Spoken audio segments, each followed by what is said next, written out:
Hello all and welcome back. So in this video, let us continue our discussion on stack and now let's try to deep dive into it and understand more about it.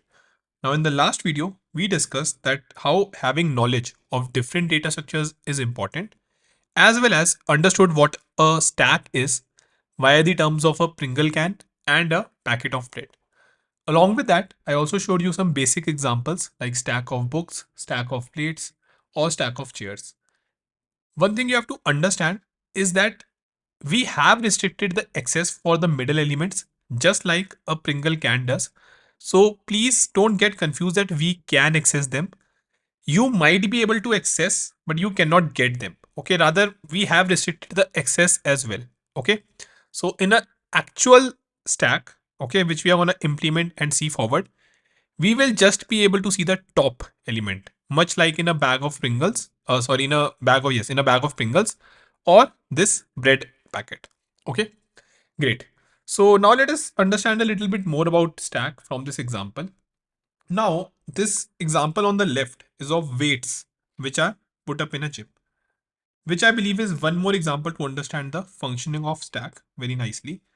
So what happened exactly is that if we see this particular diagram, we have some plates, right? Some weight plates which are kept one over the another. Now, if you think about this, the first plate, the very first plate, it has to be removed so that you can access any other plate, right? Much like all the other examples which we have seen, but here, of course, because they are constrained, you will not be able to access any other plate. One more thing which I would like to discuss and make sure that you understand is tomorrow, if I put up, let's say, a plate with number 0, so you will see that these plates are numbered, right? 1, 2, 3, like this. So if I put up a plate with number 0, then what exactly is going to happen is I will have to make sure that I get this plate out first. So if you are putting in something in last, that is going to be the first one to get out. This plate with number 15 must have been put up first into this particular structure, right? So the very first plate to be put in this structure should be this plate number 15, right? Now, this will be the overall last to come out because you will have to remove all these other plates before you can access this plate. This is very much similar, the overall structure. You might be able to remember Tower of Hanoi as well, the question which we did in recursion. And that is also a stack where plates are kept one over the another. And the first one to get in will be the last one to get out. Or I can say it in a different sense as well, that the last one to get in will be the first one to get out, right? So that is the overall basic idea as well. And that is why stack is also known as a LIFO data structure. So let me just write it down. It is known as a LIFO data structure, which is last in, first out, right? So we can say that it is LIFO or philo, first in, last out. So let me write that down. Element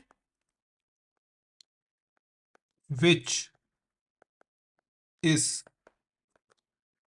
put up last will be the first one out. First one out. Example, plate 0. Right? So I hope you understand all this, everyone. So this is the basic idea. So anywhere in my system, if there is something which I did last, but I want that to come out first, that is going to be where I can use stack. A very good example of this, if you can think, is a undo and redo operation. So the thing which I written last, right? Let's say if I just wrote this plate 0 last, I want this to remove first. So see this buttons I am clicking here. So these are the buttons I am clicking and they are working on the same principle. Last I wrote 0. This will be the first one to get removed. Okay. So that is where stack can actually be used in industry as well. So that's a very good industry use case for you all. So now let us move forward, everyone, and see and discuss a little bit more about the overall execution of stack, like how we are going to implement the same. Now, one thing more to understand, that stack is an abstract data type or abstract data structure. What do I mean by abstract data structure is that it is that type of a structure or object whose behavior is defined by some set of operations.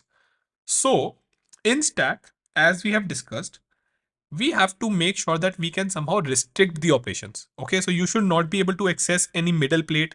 You should not be even able to see that middle plate. So, for that, we are going to just give the operations which we want. Okay, which I'm pretty sure that you must have thought about. I'm going to discuss the same going forward. But we have to make sure that somehow we will be able to restrict the operations. And as it is abstract, okay, as they are abstract, I just have to worry about the operations. Okay, we have no knowledge on how being performed, no knowledge about how they are getting performed. So abstraction is a very basic principle of OOPS which we must have studied in the previous module. Highly suggested to please go and see OOPS module once, because we will be implementing stack. So I don't want that any of you face any issue. But because this is abstract, okay, we will make sure that we are limiting the operations, and just the operation which we want to give, those are the one which we will be providing. Internally, we will be still using array or list, and we can also use a linked list to implement our stack. But again, we have to make sure that somehow we are able to restrict this whole operation.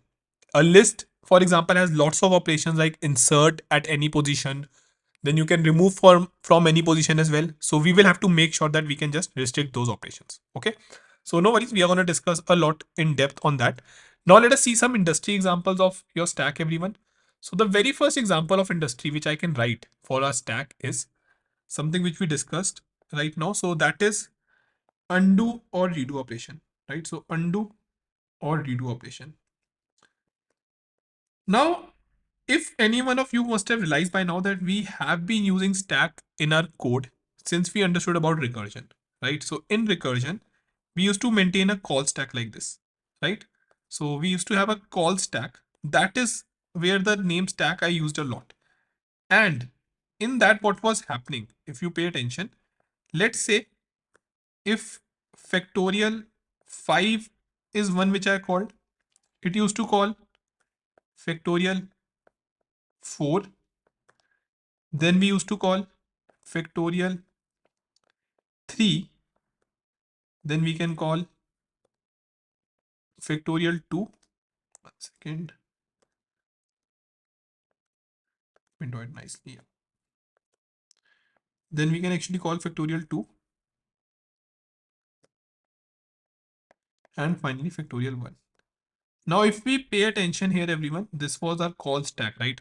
So the overall function which is going last, which is your factorial 1, it gets last into this, it will be the first one to come out, right? So the execution is going to be something like this: 1, then 2, then 3, 4, and 5. This is our execution. But when we entered into the stack, the execution was like this. So you can see now that how the last one to go in, which was your 5, is the last one to go in, which was your 1, is the first one to come out. Okay. So that is one very good example of using stack, which is your call stack in programming. So tomorrow, if you want to implement any new language or understand, you should have an idea of stack there as well. So programming.